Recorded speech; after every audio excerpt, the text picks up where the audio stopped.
Now, if you manage to just implement what I'm telling you in this specific message, you not only get rid of your anxiety gradually, provided you are putting in all the work, you would have a shift in your perspective in terms of what is causing your anxiety and what anxiety really is, and even your convictions and certain limiting beliefs in life in general. Now, to be clear here, this is not going to help you with your depression unless your depression is caused by your inability to do certain things because of your anxiety. That means the root cause being the anxiety, because you'll get rid of the anxiety, and therefore, if it is all your depression is just based on that, then obviously then you would find you'd stumble into your own solution for good. And before we start, as usual, I just want to be crystal clear and tell you that this is not meant to be a substitute for anything your caregiver might have prescribed or asked you to do, or this is just informative purpose. This is not meant to be a substitute for your professional help that you might be seeking. The main shift that you're going to do is start having some sort of gratitude for this anxiety that you've been dealing with, either as long as you remember, or throughout your life, or just during a specific period. Now, you might say, this is completely nuts. How could I feel gratitude for that? Let me tell you that if you are open minded enough and if you're wanting to do some scrutiny and soul searching within yourself, you definitely will find some positive feedback, some positive ramification of each and every setback in your life. I promise you, you will. And just to state a name, I would say, let's say from the top of my head, recently I was like somewhat held up for time, just rushing around here and there, preparing to the middle of a very hectic day. I was to prepare a presentation which I'd been looking forward for months. The thing is, I got a short time notice and I had to prepare it within 48 hours.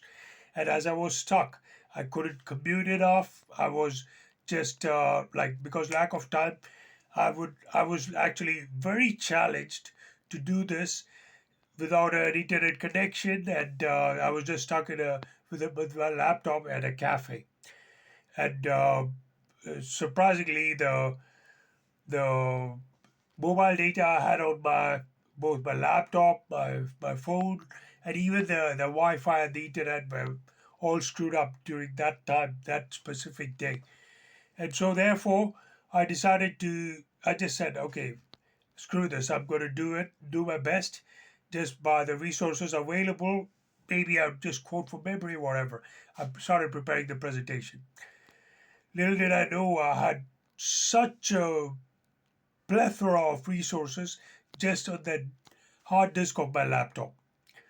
Now, hadn't I been challenged by this pressure of time and short term notice and the incredibly cramped up, congested atmosphere where I was, I would not have had a glimpse of all the resources I had, which I started exploiting a lot more. So that's one example. A few months ago, I was dealing with a frozen shoulder, and I decided to just kind of like I was kind of having a dilemma between calling it quits in between like all the training I had for that weekend, or simply say it's just my shoulder. I'm going to continue training the rest of my body and maybe go easy on the shoulder. And I did train my shoulder. At the same time, I just decided to do some weight training and increase the load on the squats I was doing and several other things. And later on, I started to take score of how much I'd performed without pushing myself too much, just slightly pushing the envelope. I did like three times the load just putting it on my leg work. So you might say you're dealing with you're just getting the support of your quads, your hamstrings, your calves, your glutes, and therefore you're using the most powerful muscles. But it was going 3 times more the load without practically feeling any difference. So I stumbled upon another niche that is I could exploit a lot more by leg workout. At the same time, I could do a lot like stretching and many other things, which not only improved which I would say turbocharged my recovery of my shoulder. At the same time, it made me realize how strong I was in terms of the leg work that I was doing. And these are just a couple of examples from the top of my head, but seek and you shall find.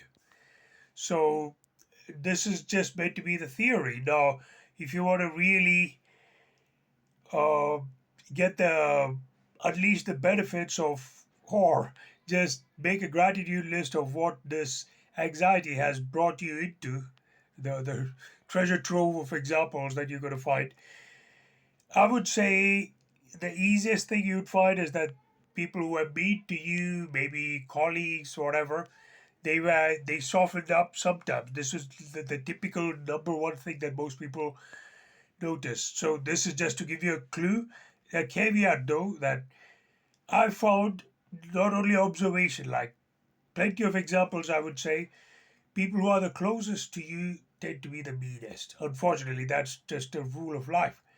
And you might say, how is that possible? Or maybe it is a hard pill to follow. If you find it like if you're getting too apprehensive, don't go down that route.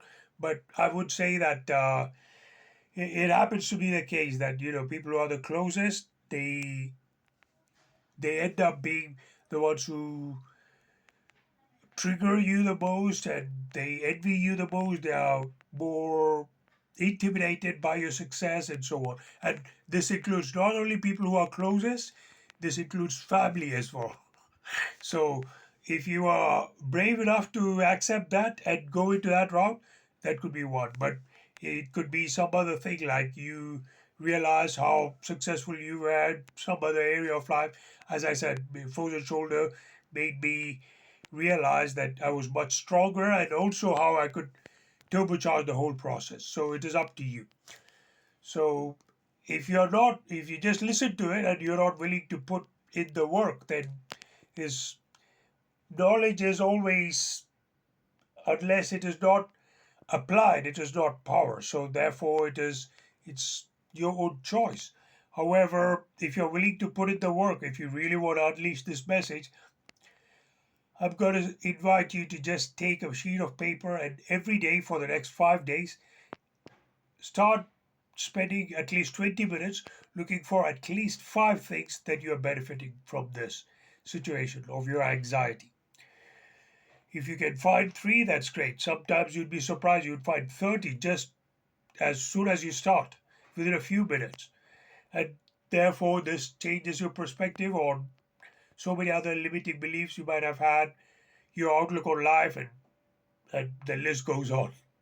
So, I would say that this could be a blessing in disguise that you've had.